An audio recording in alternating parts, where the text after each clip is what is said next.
Software engineering में हमने ये देखा कि हम 70s के पहले कहाँ तक पहुंचे थे, क्योंकि हमें अल्टीमेटली जानना है कि सॉफ्टवेयर इंजीनियरिंग की जो आज सिचुएशन है वहां तक हम कैसे पहुंचे। तो हम डेटा फ्लो ओरिएंटेड डिजाइन के बारे में बात कर रहे थे। डेटा फ्लो ओरिएंटेड टेक्निक ये कहते हैं कि सबसे पहले आपको डेटा जो इनपुट आइटम्स हैं, डेटा आइटम, उनको आइडेंटिफाई करना है, साथ में जो ये आउटपुट देने वाले हैं उनका भी पता लगाना है।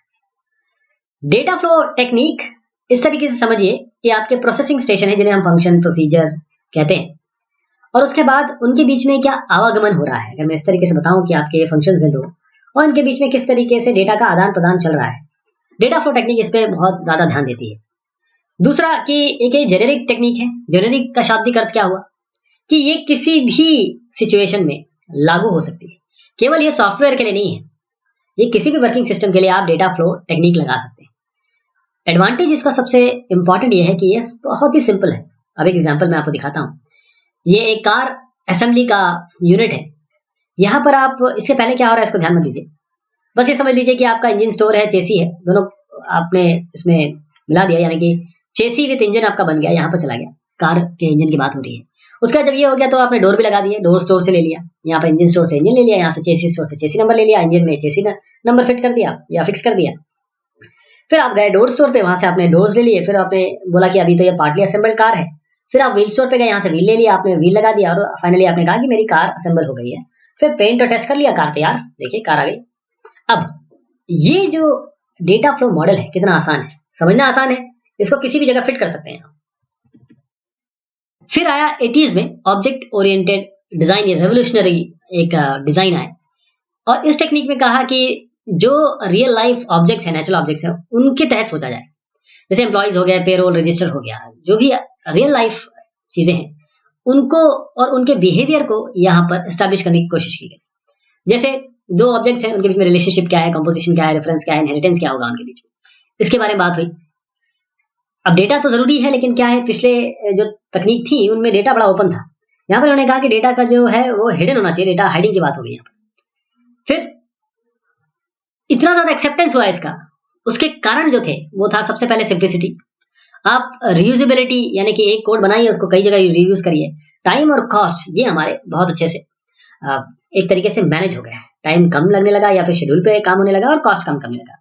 इसके अलावा जो कोड था वो रोबस्ट हो गया और मेंटेनेंस इसका बहुत आसान हो गया। तो शुरुआत हमने की थी एडॉक से, जिसे हमने एक्सप्लोरेटरी तकनीक कहा था। फिर कंट्रोल फ्लो बेस्ड, उसके बाद आया डेटा स्ट्रक्चर बेस्ड, फिर डेटा फ्लो बेस्ड, और फाइनली हम आ गए ऑब्जेक्ट ओरिएंटेड पे। इसके अलावा भी बहुत सारी चीजें आई, यानी कि ऐसा नहीं कि सॉफ्टवेयर इंजीनियरिंग की ये टेक्निक डेवलप हो रही थी, साथ में जैसे सॉफ्टवेयर रिक्वायरमेंट स्पेसिफिकेशन है उसके बारे में भी बात हो रही थी। तो कई चीजें एक साथ चल रही थी, और जब ये सब चीजें चल रही थी तो ये सारी टेक्निक ने भी काफी मदद की आज जो सॉफ्टवेयर इंजीनियरिंग है उसके लेवल को पहुंचाने में। तो क्या चीजें साथ में चल रही थी, लाइफ साइकिल मॉडल्स बन रहे थे, प्रपोज हो रहे थे, स्पेसिफिकेशन टेक्निक्स आ गई, प्रोजेक्ट को मैनेज करने की टेक्निक्स आ गई, टेस्टिंग कैसे करना है, डिबगिंग कैसे करना है। अब क्वालिटी के पे ध्यान दिया गया तो क्वालिटी एश्योरेंस टेक्निक आ गई। मेजरमेंट, किसने कहा कि मेजरमेंट करना है तो उस पर लोगों का ध्यान दिया है तो मेजरमेंट हो गया। फिर कंप्यूटर एडेड या computer assisted software engineering tools आ गए जिनको हम आज काफी उपयोग करते हैं।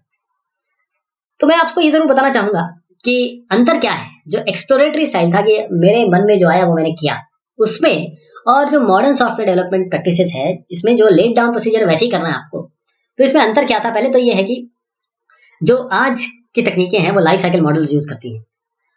सब कुछ वेल प्लान्ड होता है, वेल डिफाइंड होता है, स्टेजेस में होता है। जैसे हर एक स्टेज डिफाइंड है, रिक्वायरमेंट स्पेसिफिकेशन डिफाइंड है, डिजाइन आपका डिफाइंड है, कोडिंग, टेस्टिंग, ये सारी चीजें डिफाइंड है। और जो एम्फोसिस है वो कहाँ शिफ्ट हुई, एरर करेक्शन से एरर प्रिवेंशन, यानी कि आप रिएक्टिव से प्रोएक्टिव हो गए।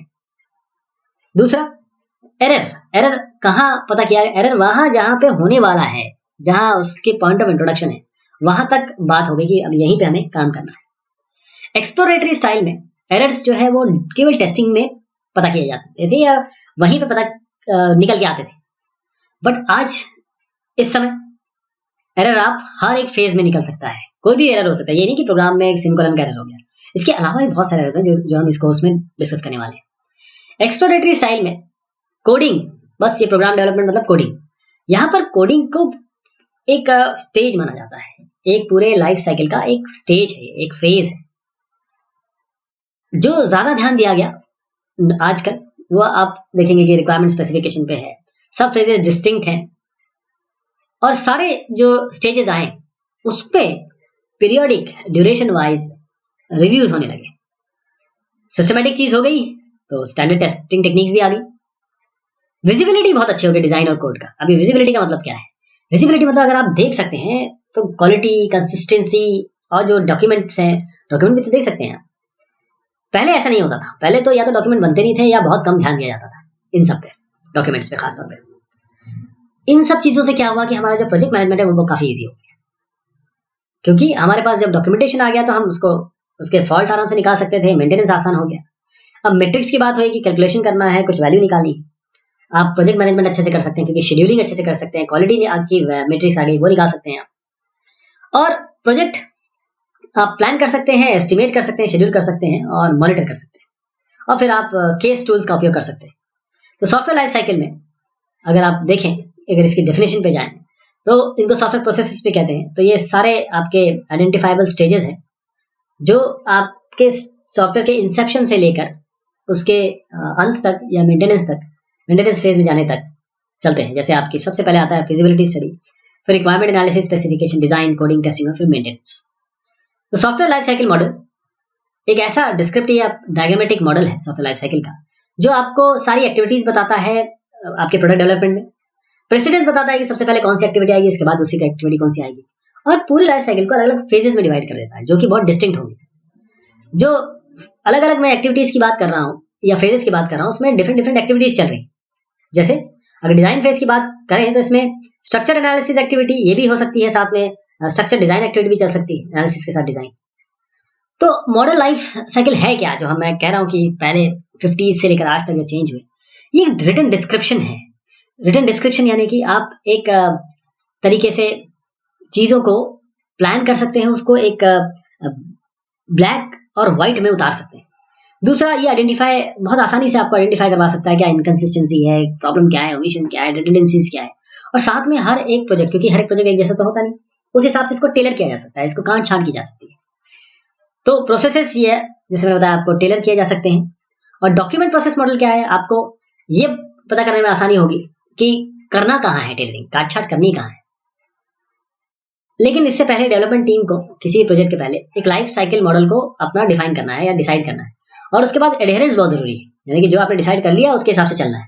तो एडहेरेंस से क्या होगा, उसके साथ स्टिक रहने में क्या फायदा होगा कि जो सॉफ्टवेयर डेवलपमेंट है वो सिस्टमेटिक और डिसिप्लिन मैनर में चल पाएगा। और जब आप उस समय की बात करें जब एक प्रोग्रामर ही उसको किया करता था, तो वो अपने स्टेप डिसाइड कर सकता था। लेकिन जब आप डेवलपमेंट इन टीम करेंगे तो आपको प्रिसाइज अंडरस्टैंडिंग या सोच होनी चाहिए, समझ होनी चाहिए सारे मेंबर्स को कि कब क्या चीज कहाँ करनी है, कैसे करनी है। अदरवाइज तो केओस हो जाएगा, प्रोजेक्ट फेलियर हो सकता है।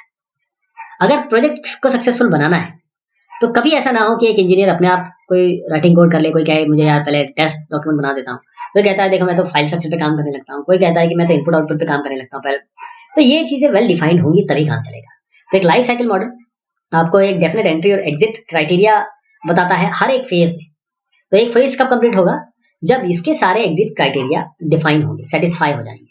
जो एग्जिट क्राइटेरिया है, जैसे एग्जांपल में अगर लूं सॉफ्टवेयर रिक्वायरमेंट स्पेसिफिकेशन फेज का, तो उसमें एक एसआरएस डॉक्यूमेंट बनेगा, साथ में रिव्यू होगा, साथ में अप्रूव हो जाएगा कस्टमर और आपके द्वारा, दोनों मिलकर इसको तय करेंगे कि आपने अपने कहा कि खेत बनाओ, तो ऐसा ना हो कि आप खलिहान बनाने के बारे में सोचने लगे और हो सकता है कि आप खेत बनाने चले गए और आपके कस्टमर को खलिहान चाहिए। इसीलिए दोनों साइन करेंगे और जो फेज है वो तभी स्टार्ट होगा जब आपका एंट्री क्राइटेरिया सेटिस्फाई हो जाएगा और एग्जिट क्राइटेरिया मीट करेगा तो बाहर आ जाएगा। आराम से आप प्रोजेक्ट, ये अच्छा हो गया प्रोजेक्ट मैनेजर्स के लिए, वो मॉनिटर कर सकते हैं प्रोग्रेस को। और जब लाइफ साइकिल मॉडल से आप एडहेर हो गए, एक लाइफ साइकिल मॉडल आपने ले लिया, हम इसके बारे में बहुत बात करने वाले हैं लाइफ साइकिल मॉडल्स के अलग अलग, तो प्रोजेक्ट मैनेजर एकदम क्लियरली बता सकते हैं कि किस स्टेज में है। अदरवाइज क्या होता था, वो पूछते थे मेंबर से कहाँ चल रहा है भाई बताओ, वो जो बताते थे वही आगे बता देते थे कस्टमर्स को। तो ये सब जो प्रॉब्लम होती थी पहले कि भाई किसी से पूछ के बता दिया, वो उसको हम 99% कंप्लीट सिंड्रोम कहते थे। जितने भी लाइफ साइकिल मॉडल आए, जितने प्रपोज हुए, उनमें से कुछ के बारे में हम बात करेंगे जो बड़ी स्पेसिफिक है, जिन्होंने बड़ा रेवोल्यूशनाइज किया। जैसे क्लासिक वाटरफॉल मॉडल है, इटरेटिव वाटरफॉल मॉडल है, एवोल्यूशनरी है, प्रोटोटाइपिंग है, स्पाइरल मॉडल है। तो अंत में इस सेशन के सॉफ्टवेयर इंजीनियरिंग क्या है, एक सिस्टमैटिक कलेक्शन है जो सालों से प्रोग्रामिंग एक्सपीरियंस या प्रोग्रामर के एक्सपीरियंस द्वारा लिया गया। इसके साथ आपके जो इनोवेशंस है जो रिसर्चर के, उनको भी जोड़ दिया गया। और जो फंडामेंटल नेसेसिटी है एक प्रोजेक्ट को या प्रोडक्ट को बनाने के लिए, उसमें जरूरी है कि एक लाइफ साइकिल को आप लें और उससे स्टिक करके रहें। और इससे फायदा यह होगा कि आपका सिस्टमेटिक और डिसिप्लिन मैनर में काम चलेगा। साथ में it will make it your life easier and for the team, जो टीम है उनके एफर्ट को कम करेगा और मैनेज आसान से होगा। तो ये हमने बात की शुरुआत से आज तक क्या क्या चीजें हुई, क्या क्या प्रॉब्लम हुई, और सॉफ्टवेयर डेवलपमेंट लाइफ साइकिल क्या है, और इस जब नाम इनको देंगे और इनके बारे में डिस्कस करेंगे तो और इनको तफसील से देखेंगे। तब तक के लिए शुक्रिया, मेहरबानी।